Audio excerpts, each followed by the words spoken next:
pertama sekali terima kasih kerana sudi meluangkan masa untuk nak kata interview pun formal sangat. Kita macam sembang-sembang je lah. Sembang-sembang, okay. Sembang-sembang dan perkongsian macam tu je. So tak payah nervous. Saya pun nervous juga ni. Lama dah tak sembang dengan Yamin. Okay, alright. So boleh cerita sikit tak tentang diri Yamin? Okay, baik, kita start ya, macam mana saya bermula dan sebagainya. Okay, saya Bunyamin bin Mat Kasim, berasal dari seberang Perai, Pulau Pinang, dan saya tahun ni saya dah masuk usia 50-an, dah 5 series, dan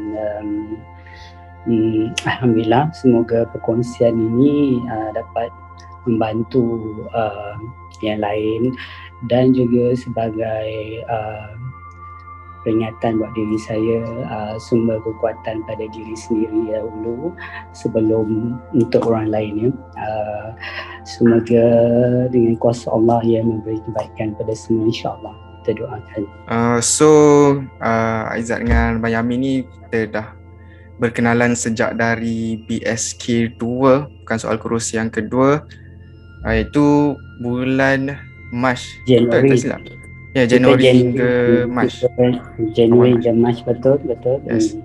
Tapi sebelum itu, Yamin boleh cerita tak macam mana keadaan Yamin dari segi berat, dari segi condition lah overall? Boleh, insya-Allah ya. Okey, perjalanan saya sebenarnya bagaimana saya boleh terlibat dalam program Bukan Soal Kurus bila pada penghujung tahun 2020, di mana saya ada appointment dengan doktor di Hospital Besar Penang ya. Kemudian masa tu doktor tengok keadaan berat saya masa tu dah 80 dan keadaan diri saya yang letih, tercungap-cungap, tak sihat, dan saya cuma ketinggian 156 cm dalam 5 kaki 2 macam tu je, rendah, berat 80, dan saya yang membuat keadaan teruk tu saya ada kategori apple shape, perut saya sangat besar. Dan dengan saya mempunyai pelbagai masalah kesihatan, kemudian saya check up tu adalah kerana saya ada masalah hormon ya. Jadi doktor risau dengan keadaan saya. Dia kata untuk Januari saya perlu buat full blood test sebab dia suspek yang saya ada kencing manis. Dan memandangkan saya dah family history kedua-dua belah arwah bapa dan arwah ayah meninggal sakit jantung, kakak dan abang ada jantung, family history darah tinggi, kolesterol yang tinggi, kemudian saya yang pada masa yang sama bukan saja ada masalah hormon, tapi saya juga ada masalah major depression, insomnia yang teruk, darah tinggi, high kolesterol, saya ada chronic asthma. Lepas tu jadi kemudian perkara tu merisaukan saya. Kemudian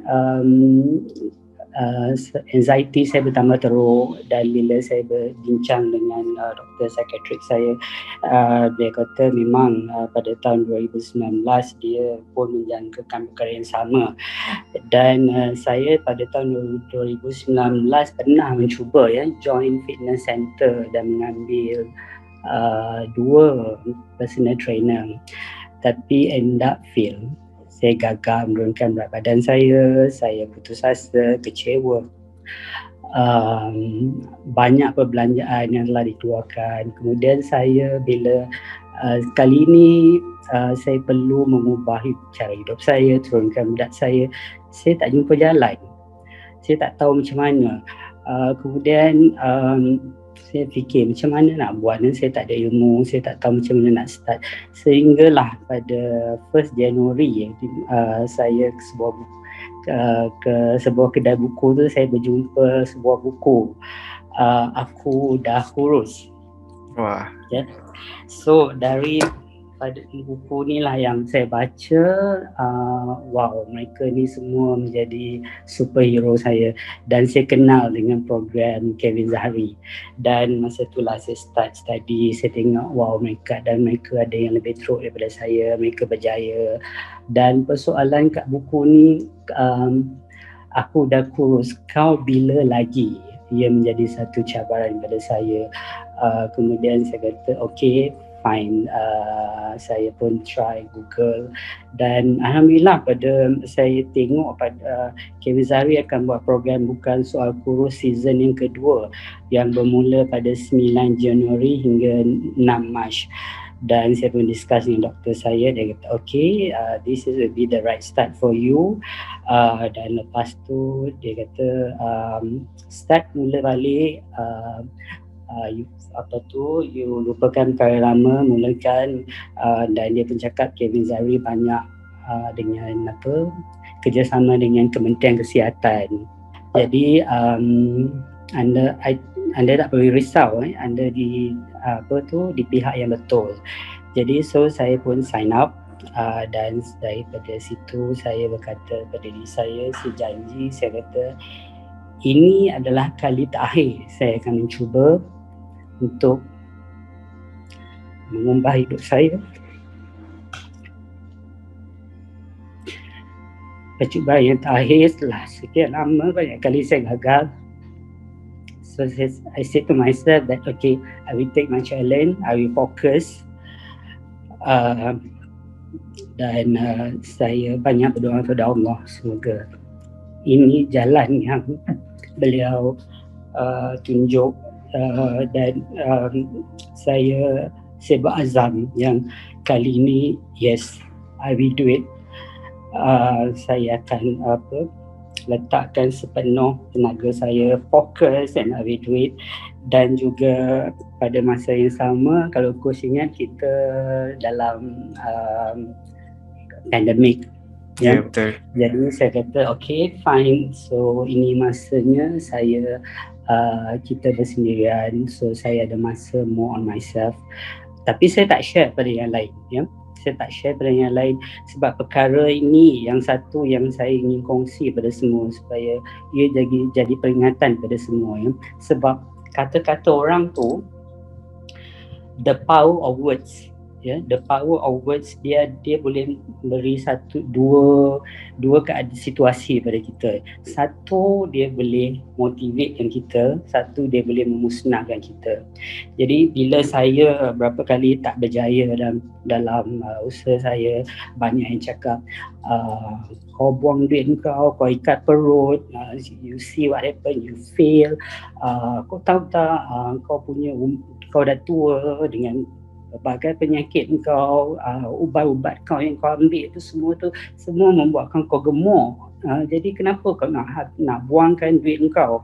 Jadi bila semua itu beberapa kali pemain ramai cakap macam tu, so saya sampai kata diri saya okay, saya harus terima kenyataan yang saya tak akan kurus. Tetapi saya risau bagaimana keadaan saya nanti bila bertambah gemuk. Kemudian bila doktor dah cakap macam tu, furthermore mak dan ayah dah tak ada, saya single, dan doktor cakap saya juga kerap sakit sebab imunisasi saya sangat rendah. Every month saya akan sesama, batuk, demam. Jadi painkiller ubat-ubatan tu macam orang kata makan kacang. So that doktor cakap we're so worried that it will affect your buah pinggang, liver. Lepas tu saya pun fikir siapa akan menjaga saya, tapi saya tak ada semangat. Kata-kata tu membuatkan kita percaya yang perkara tu real. So daripada situ saya kata okay, saya nekat. Dan bila bermula saya nampak program ni different, di mana sepanjang 8 minggu tu memang kita fokus sepenuhnya, tak seperti dulu bila kita ada PT di gym just 1 hour after that finish. Tak, ini kita guide sepenuhnya dari segi pemakanan semua tu. So jadi saya belajar yang ilmu tu penting, kan? Ilmu yang betul, kan? Ilmu yang betul tu sangat penting dan kita perlu ada support system yang sangat kuat, ya, sebab kita tak boleh nak lalui perkara tu sendirian, ya. Jadi team members kita dan semua tu memainkan peranan yang cukup kuat. Dan syukur itu adalah satu permulaan yang baik buat saya. Tetapi kesukaran tu memang ada, di mana sebab saya menghadapi masalah bila nak ubah pemakanan saya, cara pemakanan saya mula rasa stres, kemudian banyak workout yang saya tak dapat lakukan kerana badan saya berat. Saya terpaksa tukar mengikut kesesuaian diri saya more on low impact. Saya tak boleh jump, bila saya buat lutut saya bengkak. So perkara-perkara itu saya tak nafikan, ianya memang ada membuatkan saya rasa stres, kecewa, kemudian anxiety tu datang, dan lepas tu jadi bila doktor saya nasihatkan saya, kita dalam hidup ni kita perlu, ada kalanya kita perlu melakukan perkara-perkara yang pada awalnya memang sangat tak selesa. We got to do the uncomfortable thing sampai satu masa perkara itu menjadi satu comfortable dan satu habit. Masa tu saya tak nampak apa makna semua ni. Sebab bagi saya ia sangat macam seksa. Lepas buat workout badan sakit, lepas tu tomorrow nak buat lagi, tapi berkekalkan semangat saya teruskan juga. Lepas tu nak ubah pemakanan, kemudian alhamdulillah full support from Kevin, from my coach, Aizat sendiri, yang banyak bantu dan belajar sikit demi sikit. Perubahan tu perlu berlaku secara perlahan-lahan untuk kita adapt. Dan saya kemudian pada awal Januari dan saya buat full blood test. Kemudian masa pertengahan Januari tu bila anak buah saya dan rakan dia datang ke rumah, dia bila tengok saya dia kata, Pak Cik buat apa ya, nampak ada kurus sikit, your skin nampak glowing. Masa tu rasa macam wow, orang nampak kesannya. Sebab bila saya timbang tu memang ada nampak penurunan, tapi perut tu masih besar. Lepas tu bila saya pernah voice up pasal benda ni, coach cakap yes, those yang ada apple shape dan pear shape, dua bahagian tu lambat, so kena sabar sikit. Kalau coach ingat, coach kata bagi masa 6 bulan untuk dia turun. So saya kata okay, bila daripada situ finally anak buah saya dan rakannya join the SK2. Dan saya dapat tahu yang sekarang ni anak buah saya yang berat 59 dah turun ke sekarang ni 49 kg, dan rakannya 67 dah turun sekarang ni ke 57 kg. So I feel great because they inspired by me. So kemudian bila masa awal bulan 2 bila saya pergi untuk berjumpa doktor untuk tengok result blood test saya, dan doktor terkejut. Doktor bila masa tu bila timbang berat saya dah turun ke 73 kg, doktor kata wow, you dah turun 7 kg. Kemudian we suspected you ada kencing manis, tapi your glucose kita sangat terkejut 4.8 Dia punya range is 4.4 to 6 tapi you 4.8, dan lepas tu I punya kolesterol selalunya 10, 11, 12, tiba-tiba drop to 3.9. Jadi masa tu saya mula rasa macam wow, it's proven ya, yang dari segi fizikal dan nampak dari bila kita buat test tu kita nampak yang perubahannya tu sangat positif. So ianya memberi satu semangat untuk saya. Saya kata okay, I'm in the right track dan saya tak akan putus asa, saya akan terus. Tapi ujian tak terhenti di situ.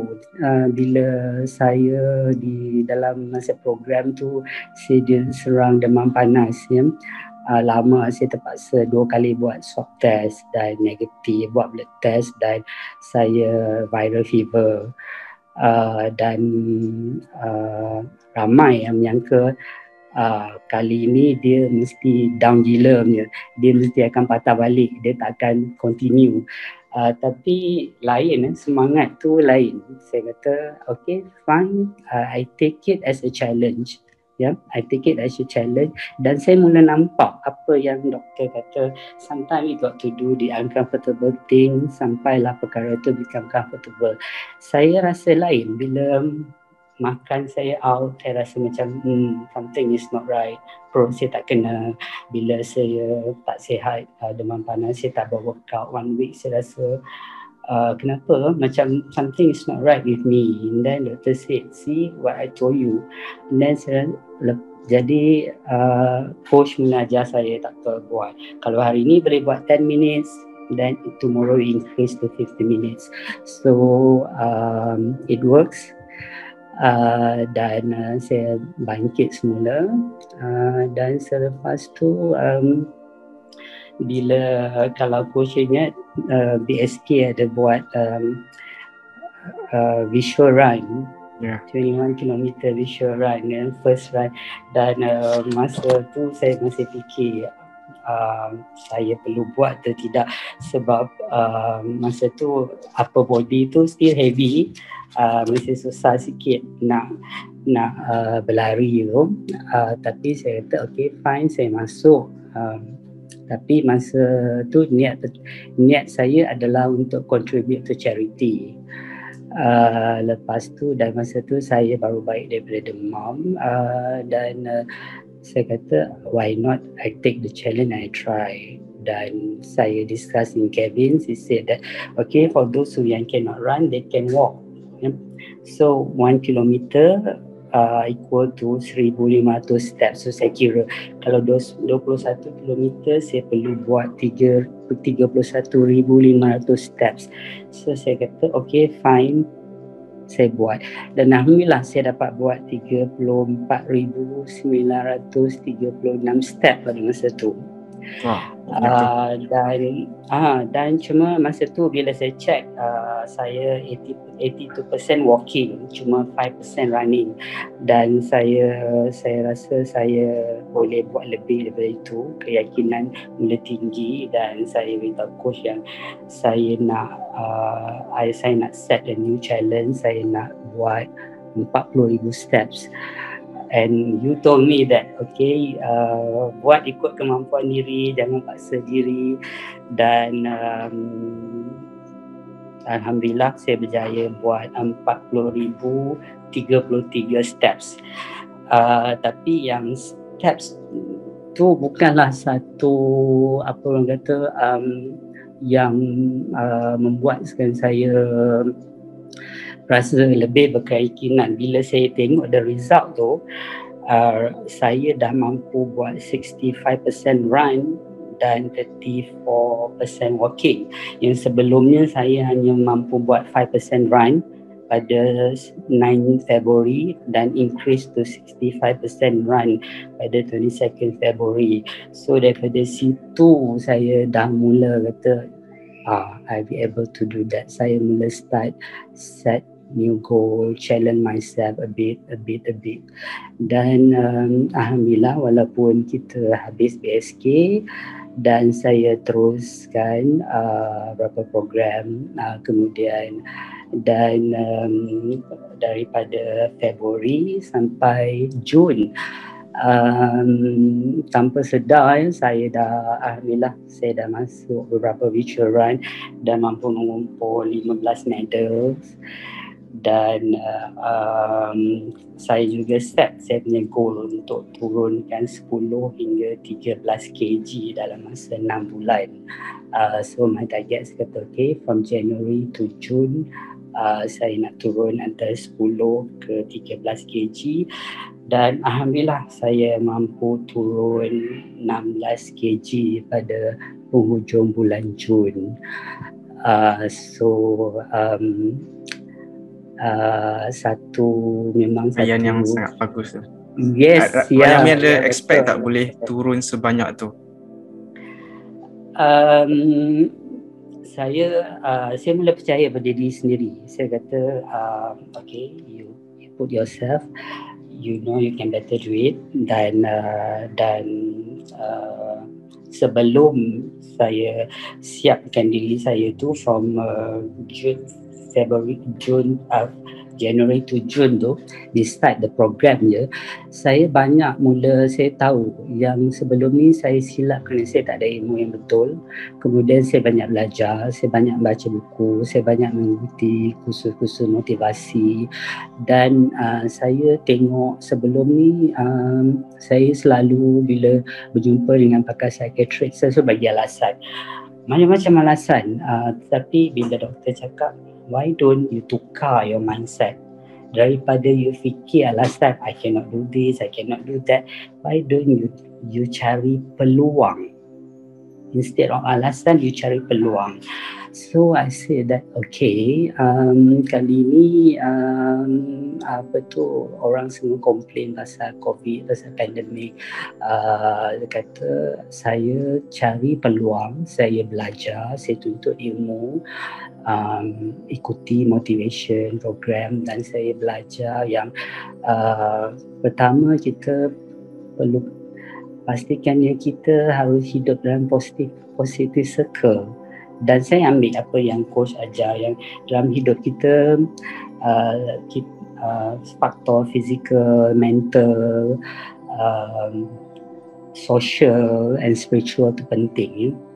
Tapi keempat ni, kalau kita masih dalam negative environment, kita tak akan berubah. So kita must make sure that we living in a positive circle, dan kita cabaran tu sentiasa ada, tapi macam mana kita tengok pada cabaran tu. Saya tak kata yang bila saya berubah tu saya dah tak sakit. No, saya still having my illness, saya still perlu mengambil ubat dan sebagainya. Dan dulu saya selalu bila tengok sejarah, setiap daripada kita melakukan kesilapan, kita ada sejarah hitam kita. So dulu saya tak boleh nak move on sebab saya sentiasa hold kat situ, saya stuck kat situ, saya tak boleh keluar daripada situ sebab saya masih berada di kepompong tu. Lepas tu daripada situ saya belajar, okay, kita semua ada kesilapan, kita ada sejarah hitam dalam hidup yang kita tak boleh ubah, yang tu benda dah jadi, tapi kita gunakan pengalaman hidup tu sebagai stepping stone untuk masa sekarang dan masa hadapan, ya, sebagai penguat semangat. So when people talk about body shaming, ya, saya dah lalui perkara tu banyak kali, ya, bila macam saya pernah share, ada yang cakap bila saya jumpa seorang rakan di klinik kesihatan, dia cakap bini aku dah bersalin, dan kau ni bila lagi ya perut makin besar, bila lagi nak bersalin. Lepas tu ada yang tanya, kau datang nak gugurkan kandungan ke? Dan pernah saya ke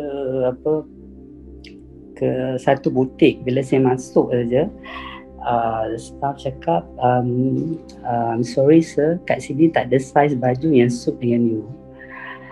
So saya dah lalui banyak perkara.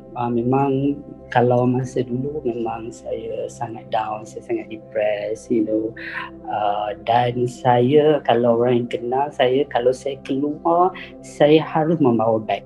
Kalau saya tak bawa bag, saya tak boleh keluar. Saya tak ada confident. Sebab bag tu saya akan gunakan untuk melindung perut saya. Sebab orang bila nampak saya, dia boleh tengok perut saya dulu. Dan bila saya naik tangga atau step tempat pasar, saya jadi fobia. Sebab saya pernah mengalami slip disc yang sangat teruk dan saya pernah buat pembedahan slip disc sebab saya bila jatuh, saya kerap jatuh, especially bila turun tangga. Sebab saya tak boleh nampak kaki saya sendiri, perut saya besar. So saya beberapa kali jatuh dan hingga saya slip disc di tengkuk saya dan sehingga saya terpaksa membuat pembedahan. Sampai bila tangga tempat pasar, saya akan jadi fobia. Lepas tu hidup saya memang tak aman. Itu salah satu punca yang depression saya menjadi sangat teruk. Lepas tu kemudian bila kita tukar ke kehidupan kita pada positive circle tu, kita mula nampak peluang, kita mula nampak jalan. Dan yes, memang hidup tak selalunya indah, ya? Tak selalunya sunshine, sometimes ada hujan, betul, ya. Tapi bila kita ada good connection, kita ada support system yang bagus, ya. Make sure kita jaga tu, kita pelihara. You be humble, you still keep in touch. Bagaimana saya dengan coach kita dah lama, yang bila BSK tu dah habis tapi kita masih berhubung, ya. Kita masih berhubung baik. Macam ni, Pak Yamin. Yes, saya masih belajar dan skop saya tu membesar dengan lebih ramai coaches yang lain, masuk program-program yang lain. Walaupun kata you dah ada ilmu lah, kenapa you still want to, you nak masuk lagi. So I say that this is my passion, ya. Ini passion saya, so ini cara saya untuk hadapi stres saya. Satu saya lupa, masa dalam PSK 2 ke, selain saya tadi diuji kena viral fever, selepas visual run tu saya kehilangan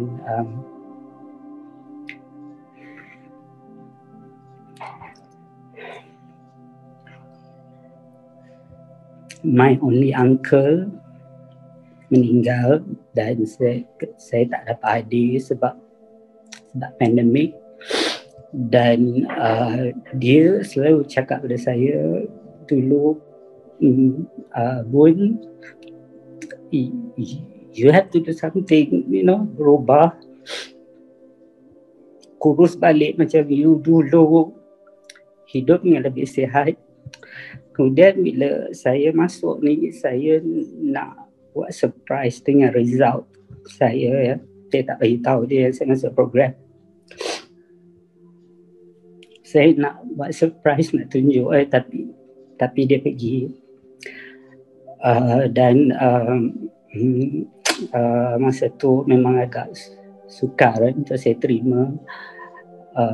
Tapi saya bangkit, saya guna saya salurkan kesedihan, kepayahan hidup ni melalui workout. Itu yang push saya. So bila ramai yang cakap how you do it at your age with macam-macam masalah, kesulitan hidup, so saya kata this is my passion, workout, healthy lifestyle that saya tak boleh tinggalkan. So inilah perkara yang dulu sangat tak selesa bagi saya. Saya rasa macam healthy lifestyle ni, wow, sangat stressful. But now saya tak boleh hidup tanpa itu, ya. Tapi saya tak letakkan diri saya sepenuhnya di comfort zone tu. Saya sentiasa set new challenge for myself, dan alhamdulillah saya dapat membantu rakan saya yang lain, ahli keluarga saya, dan ramai yang melihat dia bila mereka tengok, kalau orang yang tak kenal saya, bila yang tengok saya sekarang, dia cakap, you senang cakap because walaupun you dah 5 series tapi tengoklah you slim, tapi dia orang tak tahu my history, you know. So ada yang setengah cakap, okay, tolonglah guide saya, I nak turun 10 kg, you know. So I said that kita memang ada kalanya kita punya semangat tu terlalu tinggi, motivasi kita terlalu tinggi, kita kalau boleh nak hari ni buat, esok bangun nak kurus, ya, tapi tak begitu kan. Sebab kita gemuk pun dia macam saya 80 kg dulu, bukanlah sehari bangun esok tu dah 80 kg, tak. So saya selalu advise orang, ianya seperti kita naik tangga, ya. Kalau you tergesa-gesa, you nak cepat, you terus naik langkah 3-4 tangga, kemungkinan besar terjatuh tu sangat tinggi. You akan terjatuh, dan bila you terjatuh, you akan tercedera, you akan injured, dan you akan ambil masa untuk recover, dan ataupun you tak nak mencuba, you akan frust. So sama dalam hidup, you take step by step at a time, you know. So I selalu cakap, okay, you nak turun dalam 10 kg is very good, sangat bagus, tapi why don't kita pilih jalan selamat, kita take small challenge first, you know. When you take a small challenge, when you achieve, so itu menjadi semangat, so you go to the middle, kemudian baru you pergi ke yang cabaran yang lebih besar. Jangan straight go to cabaran yang besar, bila you fail, you rasa macam you tak nak cuba. So that kita kena pastikan apa yang kita lakukan tu we enjoy doing it, we love doing it, so dia akan jadi satu sebahagian daripada hidup kita, dan kita lakukan dengan penuh semangat. Itu yang penting bagi saya, agar kita boleh terus konsisten. Okay, Benyamin start dengan BSK ataupun yang Benyamin describe sebagai peluang terakhir untuk berubah, itu dalam Januari tahun ini, agak baru. Tapi yes, betul. Bila yang first awal tu yang terdetik untuk berubah tu? Untuk berubah tu bila penghujung 2020, saya rasa dalam November macam tu, bila doktor nasihatkan saya, sebelum tu 2019 dah mula, kemudian saya kata okay fine, saya masuk fitness, saya masuk salah satu fitness center, kemudian saya hire personal trainer. Kemudian saya tak dapat apa yang saya nak, saya tak berjaya turunkan berat badan saya. Lepas tu saya memang give up, saya kata okay, saya tak nak buat dah. Kemudian macam saya cakap tu, bila orang kata you know, you buang duit, you know, you tak beli kurus dah, you ubat-ubat you semua tu buat you gemuk. Kemudian saya mencuba ubat kurus. Semua cakap okay, you try ubat ni, sangat bagus, you tak payah buat workout, ada setengah ubat tu okay, you ada pantang makan ni makan tu, ada setengah tu tak apa, kau tak payah jaga makan, kau tak payah ni, kau ambil ubat. So saya bukanlah orang yang berada, jadi saya terpaksa ikat perut untuk beli ubat-ubat tu. Pernah berkesan, tapi sekejap, lepas tu dia naik balik. Tapi yang yang memudaratkan tu, dari segi kewangan tu tak apa lagi. Yang memudaratkan tu bila ianya memberi kesan kepada kesihatan.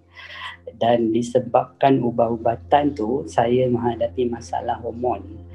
Dan disebabkan itulah saya terpaksa ambil hormon treatment disebabkan ubatan-ubatan tu. So jadi di sini saya nak cakap, saya nak pesan, tak ada jalan pendek, untuk tu. Kalau perkara tu betul, it works, saya rasa coaches semua pun tak payah susah-susah nak design program. kita jual je ubat kurus kan. Habis cerita. Simple. Kan? Simple as that kan. Tapi tak semudah tu. So you waste your money tak apa. Tapi macam mana dengan kesihatan? Contohnya macam saya. Berbaloi tak kalau saya perlu mengambil hormone treatment tu seumur hidup saya? So itu adalah satu yang pengalaman yang cukup besar bagi saya. Dan sebab itulah bila doktor hujung tahun 2020 tu, bila doktor kata you kena buat sesuatu, turunkan berat badan, buat lifestyle yang baru, saya tak nampak jalan. Saya kata macam mana dah masuk fitness center fail, beli ubat kurus bukan saja tak berjaya, pernah berjaya sekejap lepas tu naik balik, lepas tu kesihatan aku, penyakit tu yang sedia ada ni pun dah tak tertanggung, bertambah lagi. So saya kata macam mana, saya tak jumpa jalan, saya memang tak tahu macam mana nak buat dah. Saya setiap hari saya menangis bila Allah tolonglah, tolong ya Allah, tolong tunjuk jalan. Saya tak nampak, saya tak tahu macam mana nak ubah. Sehinggalah betul lah syukur buku ni yang dengan kuasa Allah, dan saya baca kisah kejayaan mereka dan saya belajar Kevin Zari punya mereka daripada Kevin Zari punya program, dan masa tu nasib baik berlaku pada awal tahun New Year. Jadi sempat lagi saya masuk PSK season 2 yang bermula pada 9 Januari. Dan di situlah transformation saya. Even saya pun beritahu kepada Kevin Zari yang apa yang sekarang ini berkat daripada Tuhan, apa yang Allah bagi, tapi hasilnya ialah my new me come from BSK, bukan soal kurus. Dan dulu saya selalu tanya, kenapa nama dia pelik bukan soal kurus.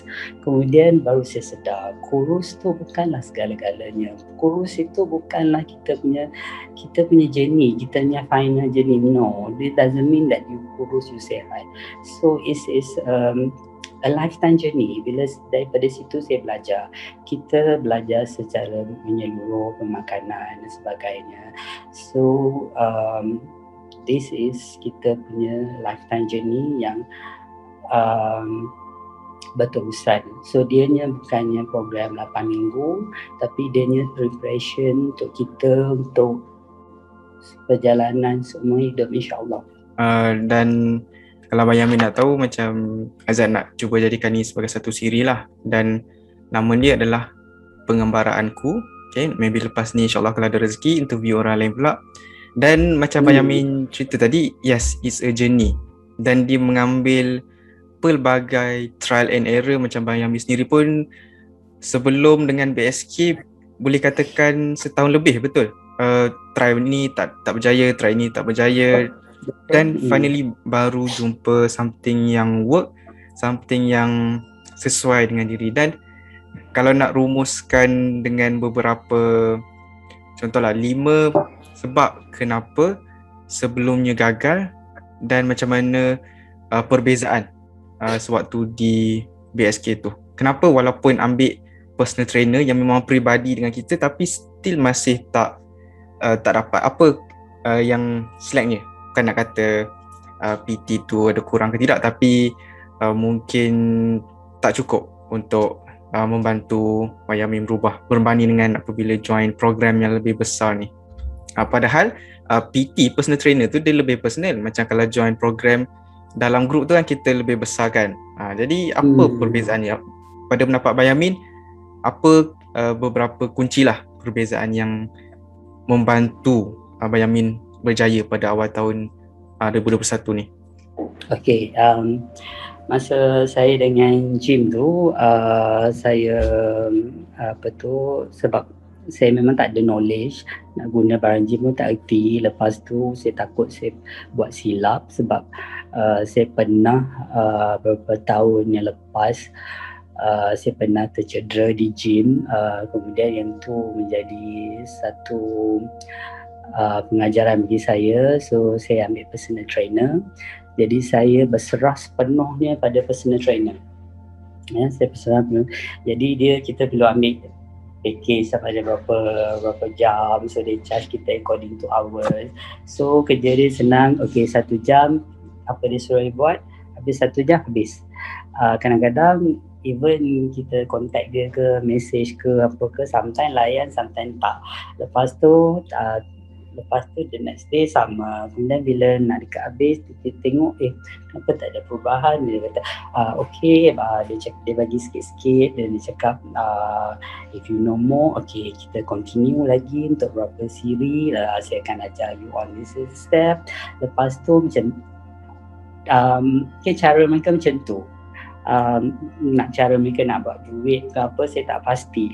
Lepas tu saya kata saya bukan orang yang senang, dan saya rasa agak kecewa lah dengan cara mereka. So bila saya start belajar study sendiri, kemudian yang words tu yang kita not used to it, siapa yang bukan dalam bidang fitness ni, kadang-kadang kita baca apa benda ni yang kita tak faham kan, macam BMR, BMI, semua tu kita tak faham. So that bila saya masuk dalam BSK, so dia menyeluruh, kita ada e-learning, kemudian kita ada coach yang sentiasa bersama dengan kita, saya sentiasa boleh hantar WhatsApp dengan coach sendiri. Even Kevin satu nama yang besar, guru fitness. Even daripada start sampai sekarang, saya punya WhatsApp ke, saya punya email ke, Kevin Zahari tak pernah tak respon. Cuma timing je. So he always there. So saya rasa saya terjaga 24 jam sentiasa. Jadi bila setiap kali saya nak ke sentiasa ni, apa yang saya tak faham ke apa ke, dan saya kata sebelum ni, be humble. You tak faham, you tak tahu, you slow learner, you cakap, you belajar. Dan bila you ada knowledge tu, bila you buat your own homework ke, bila you study ke, baru you faham, oh ini yang dikatakan sekian-sekian ni. Kalau compare tu dulu you baca, apa benda ni suka nak tangkap. Kemudian itu yang saya rasa kita perlu ada satu support system yang sangat kuat, dan team members pun memainkan peranan, tapi ilmu dan strong support system tu bagi saya sangat-sangat perlu, bagi especially orang yang from zero, supaya tak tersalah langkah. Yes, positif group ni sangat penting. Dan saya nak tanya balik, yang awal-awal yang negatif dengan Abang Yamin tu, macam mana dia orang reaksi sekarang? Ada yang malu, ada yang bila terjumpa saya macam tak kenal, tapi bila kita nampak muka tu memang lain. Tapi saya cakap tak apa, sebab semua orang ada kesilapan, so that jangan buat perkara yang sama. Sebab macam saya kata tadi, the power of words ni, dia boleh sama ada destroy seseorang tu ataupun motivate seseorang tu. Kalau kita destroy seseorang tu, kita cuba tanya diri kita tak ada rasa bersalah pun atas kesan daripada apa yang kita cakap tu.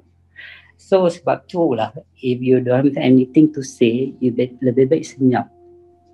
Betul. So that mereka macam termalu sendiri. Kemudian ada yang pernah, sebab saya tak ada kenderaan, saya selalu keluar jalan. So dari rumah saya untuk ke bus stop pun 15 minit. So saya pernah beberapa kali orang yang stranger stop saya. Macam kita takut lah, especially pandemic sekarang ni kan. Jadi tanya, ada nampak selalu macam kamu bawa beg, bawa payung, tapi dia gemuk, dia badan besar. Yang tu kembar kamu ke abang kamu? Saya kata, saya orang tu. Yang ni random stranger yang berhenti tepi jalan nak cakap ni je. Lepas tu dia kata sebab beberapa kali juga sebab saya nak pergi kerja. Kadang saya nampak dia lalu. Lepas tu, tapi of course saya tak perasan dia. Lepas tu dia kata, oh jadi memang kamu. Saya pernah fikir, ni dia ke macam dia? Tapi tengok nampak muda. Mungkin ini adik dia. Tapi lepas tu dia tegur. Dan memang mengejutkan saya lah. Kemudian dia tanya apa yang you buat dan sebagainya. Itu antara pengalaman saya lah. Yes. Dan ramai orang underestimate lah kepada macam Benyamin cakap, power of words. Macam mana kata-kata tu boleh effect seseorang, sama ada secara negatif ataupun secara positif. Walaupun kata-kata ni something yang kita tak boleh lihat. Betul. Ada kala orang ambil ringan tau. Orang ingat okay macam it's nothing, tapi it's mean everything. You know, perkara yang kecil you think is small matter but actually it's not.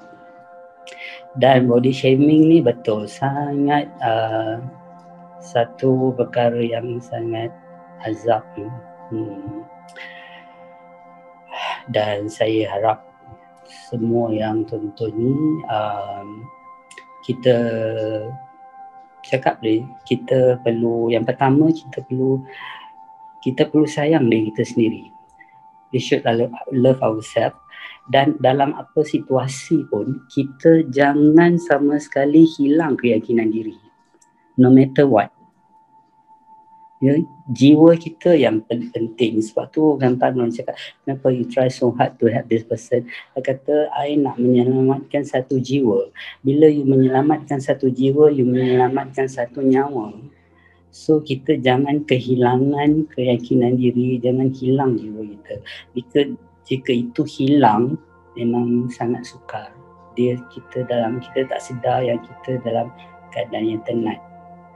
So belajar, cintai, sayangi diri sendiri, buat perubahan yang sihat, take action dengan ilmu yang betul dan support group yang betul, with positive mindset dan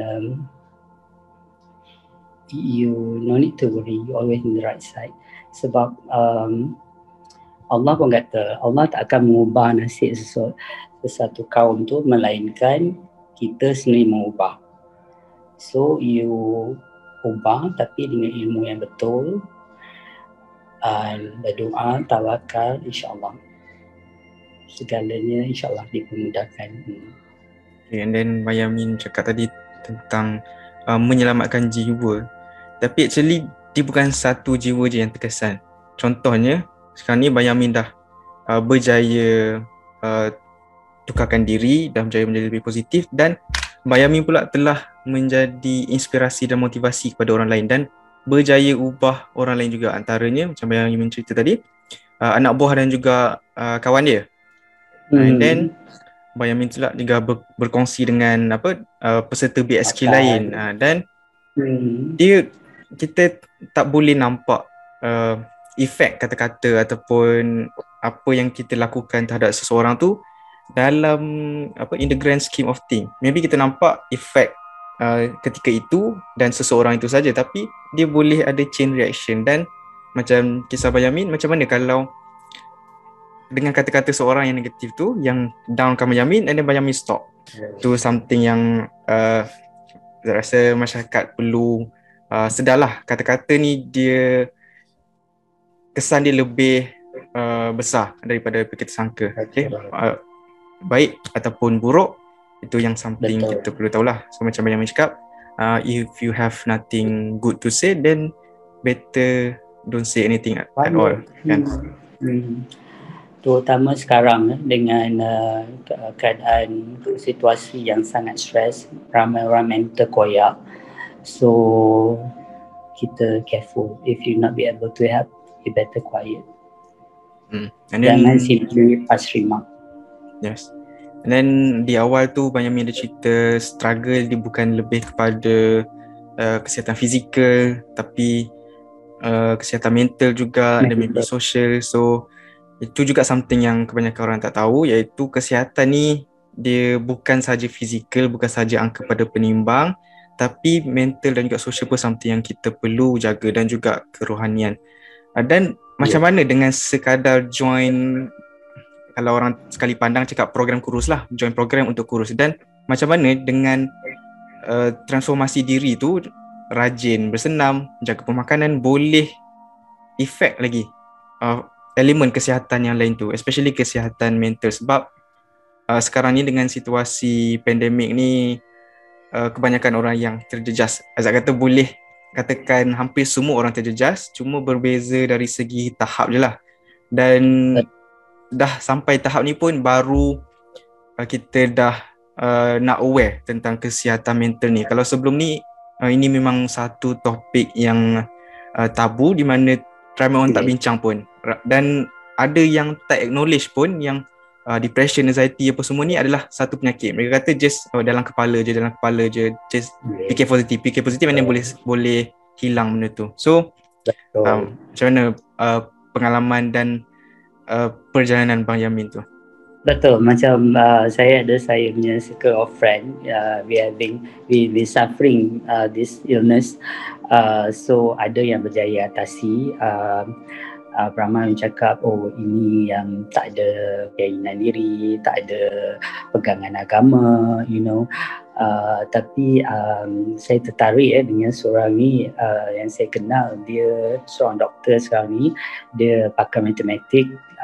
Semasa saya kenal dia, masa dia pelajar UM, dan dia bersakit depression, dan dia kata memang penyakit ni sangat tough, tapi bagi orang yang normal, dia kata depression ni sama macam sesama batuk macam tu. It's not as simple as that. Lepas tu ada orang cakap depression ni semuanya is not real, semuanya dalam kepala je, tak ada keyakinan diri yang kuat dan sebagainya. Banyak lagi penyakit yang lebih teruk seperti kanser semua tu, tapi banyak orang yang tak sedar daripada depression yang tak dapat rawatan yang baik, yang tak dapat dikawal dengan yang baik, dia boleh end up mendapat penyakit kritikal dan seperti itu. Macam rakan saya sendiri daripada depression, mendapat penyakit jantung, kanser, dan kalau kata mungkin dia orang kata latar belakang dia ke apa ke, tapi dia adalah seorang pelajar yang terbaik masa di sekolah, di universiti, pekerja yang cemerlang, tapi bila diserang penyakit itu, banyak perkara yang berubah. Jadi tapi satu hikmah bila pandemik ni, orang mula nampak yang this is something real, dan orang mula fokus terutama kat orang kat negara kita ni, dan itu satu petanda yang baik.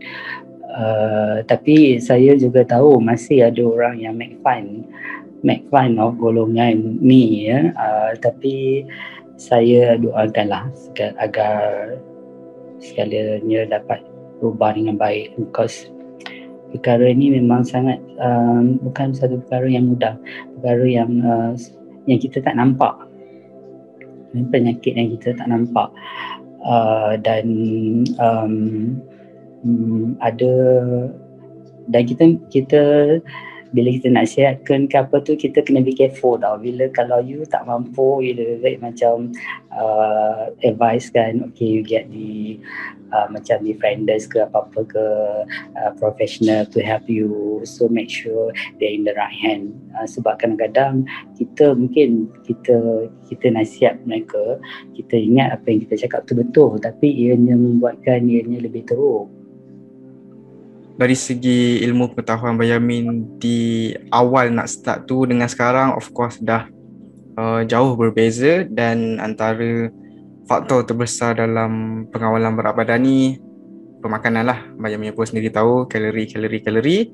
Dan yes, memang kalori, tapi apa yang Aizat sendiri selalu pesan adalah setiap orang mempunyai gaya pemakanan yang tersendiri kan. Sama juga Betul. macam mana perjalanan weight loss, setiap orang Yes. ada pendekatan yang tersendiri. Tapi sebelum Abang Yamin start program dengan selepas, apa yang Abang Yamin rasa macam sebenarnya macam ni rupanya gaya pemakanan untuk weight loss pun yang sihat. Sebab selalu kita dengar orang cakap buang nasi, benda-benda itu tak boleh makan, ini tak boleh, itu tak boleh. Yes. Dan Yes. memang itu antara puncanya kenapa ramai yang stuck, sebab mereka tidak diberikan ilmu yang betul lah. Dan Abang Yamin boleh cerita sikit apa yang Abang Yamin banyak mempelajari ataupun perkara yang rasa macam ni rupanya, ataupun something yang Abang Yamin sangka benda itu betul, tapi apabila dah lebih belajar tu actually sebaliknya. So boleh cerita sikit lah about apa yang knowledge yang banyak mengubah Abang Yamin. Okay, macam pemakanan tu betul. Pada awalnya memang saya sangat stres bila nak mengubah, dan bila peringkat awal tu kita terlalu bersemangat, kita buat drastik. Bila buat secara drastik tu, badan tak boleh terima. Kita dah biasa dengan yang lama tu, bila kita bertukar 200%, dia macam menggetar, badan rasa menggetar semua kan. So daripada situ macam saya cakap, support system tu penting. Saya sentiasa minta dengan coach dan juga belajar daripada orang lain juga. Daripada situ saya improve dan saya belajar. Kita kena tahu kesan. First of all, you kena tahu your body. Macam saya, saya tahu, I dah 5 series, umur saya macam ni, keadaan kesihatan saya macam ni, perubatan saya macam ni, kesan ubat saya macam ni. So jadi saya kena tahu, kalau I buat this kind of diet, apa impactnya, apa kesannya, kita ada macam-macam diet, so many kind of diet. So selalunya orang kadang follow bila satu diet tu tengah viral, intermittent fasting, all come we go for it, keto then go for it. Tapi sesuai tak dengan diri you? Saya tak kata mana-mana diet betul atau salah, tapi mungkin si A buat diet tu memang suit dengan dia, memang sangat bagus compared to diet saya, tapi saya tak boleh follow sebab diet si A tak sesuai dengan saya, sebab dengan ubatan-ubatan yang saya ambil dan sebagainya. So that kita belajar. So kita belajar, kita tahu diri kita, kita tahu jika kita buat this diet, apa kesannya, apa kebaikan, pro and con dan sebagainya, kita kutip. Dan bagi saya is advisable you create your own diet. So macam saya tahu keperluan saya macam mana, saya punya masalah macam mana. So jadi saya create my own diet dan saya akan improve dari masa ke semasa. Macam coach selalu cakap, selalu sentiasa akan ada research dan sebagainya, dan that is one of the reason yang saya selalu masuk program. Orang kata tak cukup lagi ke, nak masuk program lagi ke? Dia kata setiap kali saya masuk program tu saya bersangka baik, I nak belajar ilmu, so I update. Alright, silap saya bila mungkin saya tengok kesilapan saya, kurangkan sesuatu ke carb dan sebagainya, dan kesannya apa. Dari situ saya belajar, saya improve on my diet, dan saya pastikan yang diet yang saya buat tu saya enjoy. Sebab kalau saya tak enjoy, dia tak akan kekal. So saya pastikan yang dia memang diet tu sesuai untuk saya dan saya enjoy dan dia boleh kekal. Dan jika saya tinggal, saya akan rasa tak selesa. So kalau you rasa bila you buat benda tu, you terpaksa, you paksa diri. So bila ada masanya you skip, you start, you rasa happy dengan cheat meal ke apa, dan you rasa tak nak balik ke diet ni asal, saya rasa ianya tak tak bermakna lah. Diet yang kita bina tu dia tak berjaya kalau kita tak dapat nak konsisten, sebab kita tak enjoy dengan diet kita. Yes, dan selalu 3 persoalan yang selalu Azad tanyakan kepada orang lah. Sama ada nak tahu diet yang mereka cuba tu, diet yang mereka sedang amalkan tu sesuai ataupun tidak dengan diri. Okay, 3 soalan. Pertama, adakah diet tersebut membantu mengawal berat badan? Kalau diet tu tak dapat bantu kau berat badan pun tak baguslah, tak sihat lah.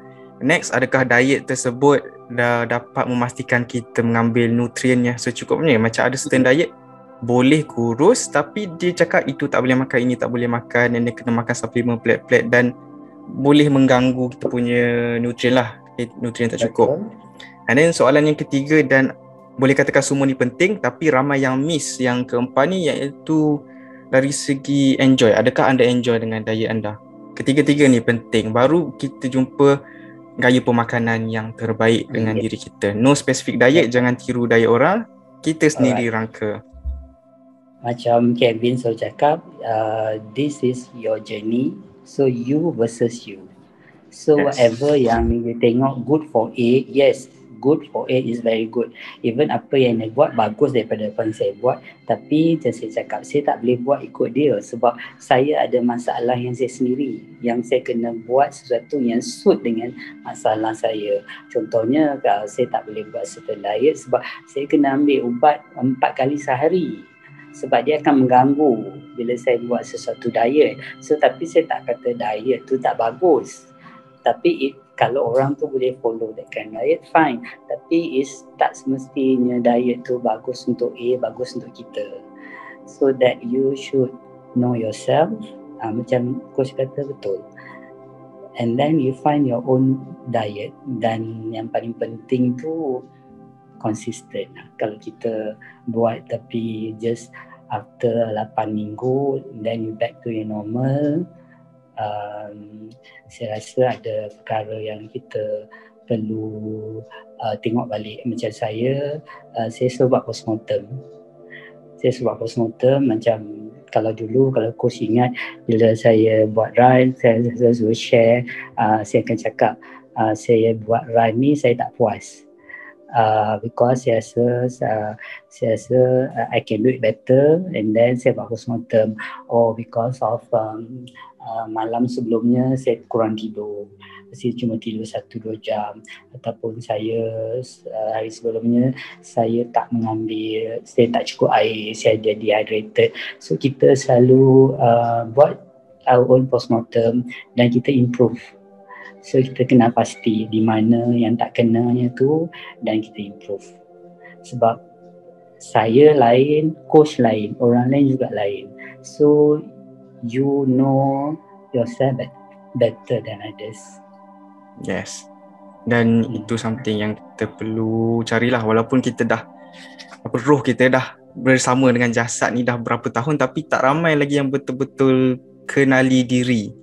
Kenali macam mana nak makan, macam mana nak jalani kehidupan. Kadang kita terlalu fokus untuk nak follow orang lain. Tengok orang ni, saya nak jadi macam ni, jadi saya copy dia 100%. Jadi macam tu juga kenapa orang tak boleh capai happiness lah, sebab asyik compare, nak tiru. In the end, diri sendiri pun dah tak ada identiti, tak kenal.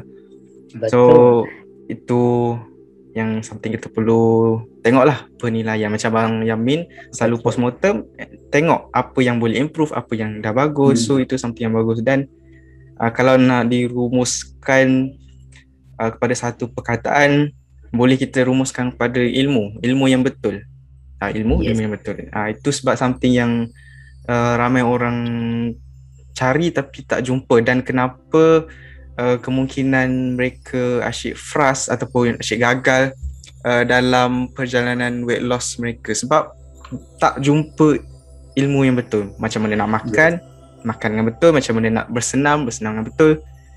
So itu something yang kita jangan take for granted lah, jangan ambil mudah, dan something yang kita perlu invest. Tak kisah kalau kita nak belajar sendiri pun tak ada masalah, kita kita korbankan sedikit masa, kita luangkan sedikit masa untuk mencari ilmu, boleh saja.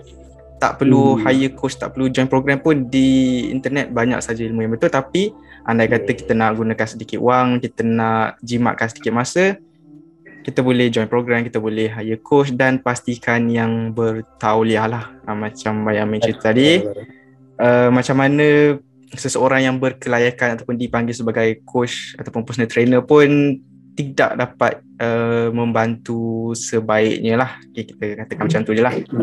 So itu pentingnya mencari ilmu yang betul supaya kita betul-betul boleh dapat hasil lah daripada apa yang kita nak, apa yang kita nak cuba capai. Okay, dan kalau nak berikan beberapa tips lah daripada keseluruhan perjalanan Bang Yamin sampai ke tahap ini, daripada kesilapan, daripada apa yang buat betul, daripada pengalaman pahit manis, dan macam mana kita nak kumpulkan tu kepada 5 cukup kot untuk beri tips. 5 tips kepada yang baru nak mula ataupun yang mula tapi sangkut, tak jalan-jalan. Boleh Bang Yamin kongsi sikit 5 perkara yang kita perlu fokus. InsyaAllah. Yang pertama, kita semangat ya. Semangat diri tu, kita perlu semangat yang kuat ya. Yang kita azam kita tu kena kuat. Kemudian kita kena dapatkan ilmu yang betul, banyak berdoa pada Allah. InsyaAllah macam saya, Allah tunjukkan jalan, dan saya dekat jalan yang betul, dan kita minta dipermudahkan. Dan kita kena ada positive mindset, live in positive circle. You can have your idola, no problem, tapi you jangan your idola tu pun dia ambil masa untuk jadi yang sekarang ni, so that banyak belajar, apa lagi, dapatkan program yang betul, live in positive circle for me yang paling penting. Yes, macam Yamin sebut motivation dari dia boleh datang daripada dalaman dan juga luaran. Macam kita harapkan dalaman saja pun saya rasa boleh membantu untuk gerak, tapi tak mungkin tak boleh berkekalan. Okay, macam api, maybe api kita makin lama makin malap dan terpadam, dan di situlah macam mana orang lain, orang sekeliling boleh memberi bantuan, bukan saja kepada kita dan sebaliknya. Okay? Api kita dah terpadam, orang lain akan tolong nyalakan semula. Mereka dah terpadam, kita akan tolong nyalakan balik. So itu antara kepentingan lah grup yang positif, support system. Kenapa kita perlu dikelilingi oleh benda yang positif dan ignore ataupun jauhi daripada yang negatif tu. So kalau kita ambil metafora api tu, orang yang negatif ni ibarat orang yang nak tiup kita punya api kita tu, yang cuba sentiasa nak downkan kita dan padamkan semangat kita. Lagi satu yang saya tertarik dengan satu kata-kata tu English said that you don't put your key of your happiness in other people's pocket. So saya berpegang pada kata-kata tu ya. So jadi kehidupan kita, kesihatan kita, kebahagiaan kita adalah tanggungjawab diri kita. Yes. Kita sendiri yang dapat cari tu. Kita boleh cakap apa sekalipun, tapi kalau kita down daripada situ tu, jadi kita punya kunci tu masih berada di tangan orang lain. So that we must make sure that the key is dengan kita. So that ini adalah doktor saya selalu pesan, orang boleh cakap you macam-macam, tapi kena ingat end of the day, kesihatan you, kebahagiaan you, kehidupan you adalah tanggungjawab you sendiri. So you have the key. Kemudian saya tertarik dengan apa yang Buya Hamka, seorang tokoh yang saya sangat hormati. Dia ada satu kata-kata yang membuat saya sentiasa ingat, sebab as a human, saya ada kala masa saya down ya. Bila dia kata-kata dari Buya Hamka, ulama Nusantara, kalau hidup sekadar hidup, khinzir di hutan juga hidup. So benda tu saya selalu fikir, adakah saya nak jadi seperti itu? If not, apa yang saya perlu buat? Dan dia kata, kalau bekerja sekadar bekerja, kera atau monyet juga bekerja. You know, so perkara tu dia selalu bermain fikiran saya. Contoh tu, kalau hidup sekadar hidup, khinzir di hutan juga hidup. So you must make an impact to your life.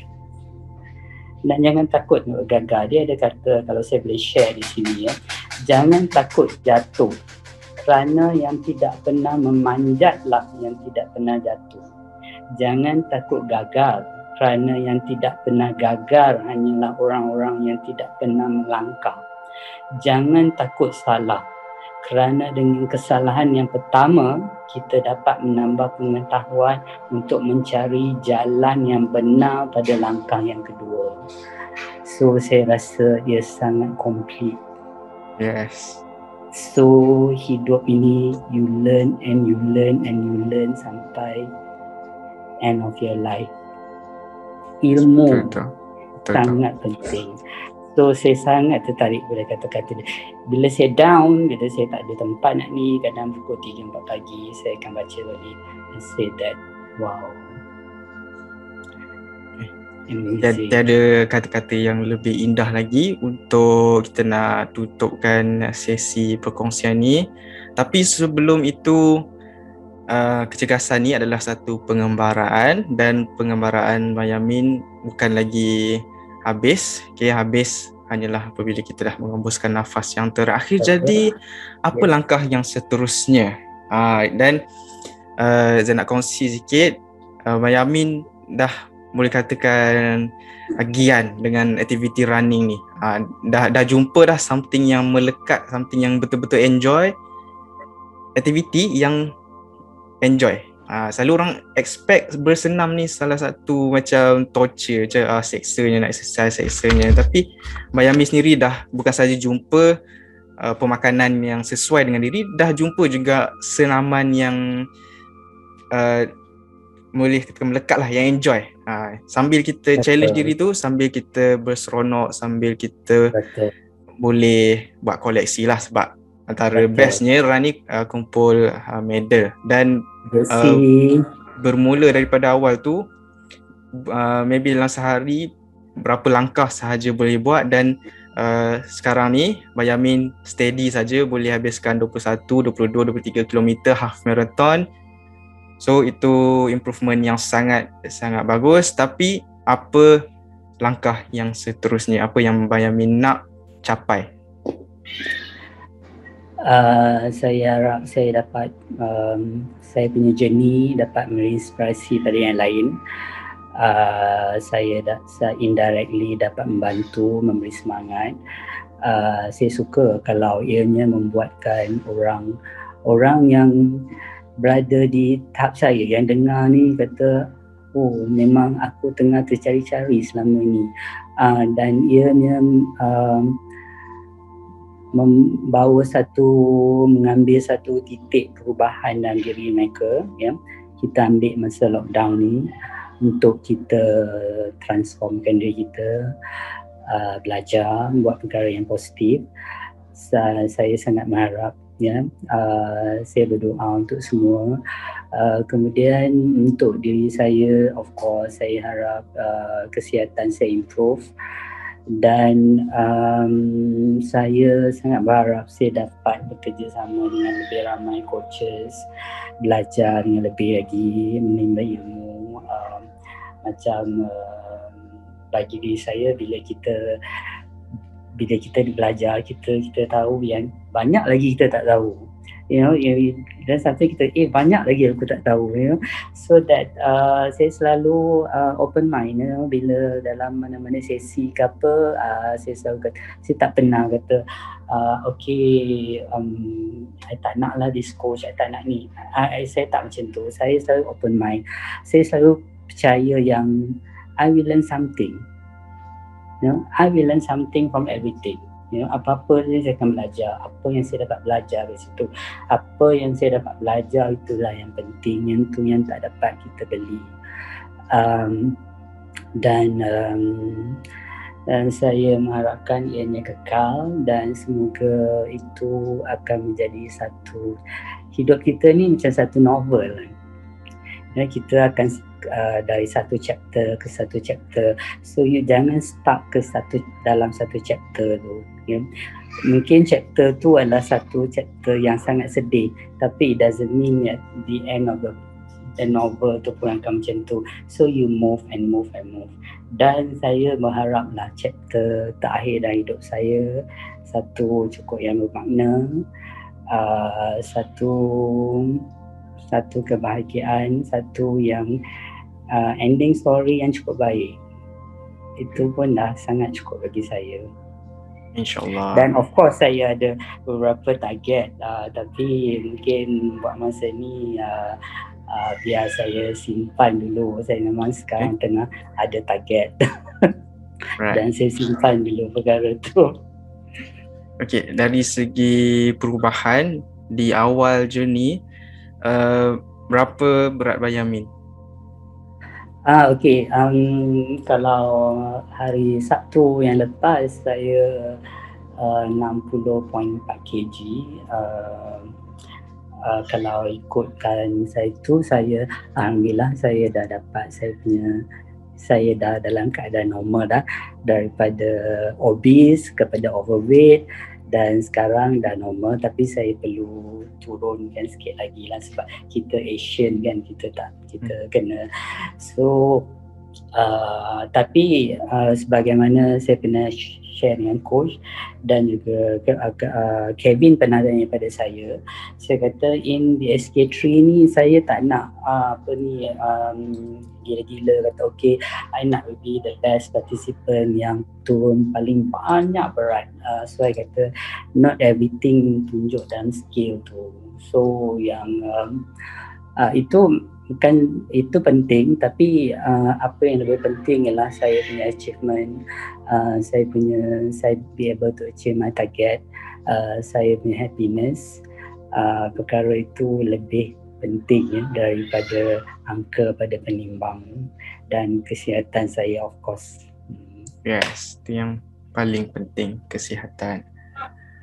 Okey, terima kasih banyak kepada Banyamin kerana sudi berkongsi, sudi meluangkan masa. Semoga pada para pendengar, kepada para penonton dapat mengambil nilai daripada sesi perkongsian ini dan dapat mengubah diri kepada arah yang lebih positif. InsyaAllah bermula dengan anak buah Banyamin, dengan rakannya, kemudian kepada peserta bukan soal kurus yang lain, kemudian rakan-rakan lain yang lihat transformasi Banyamin, dan insyaAllah sekarang ni lebih ramailah impact positif yang Banyamin dapat berikan.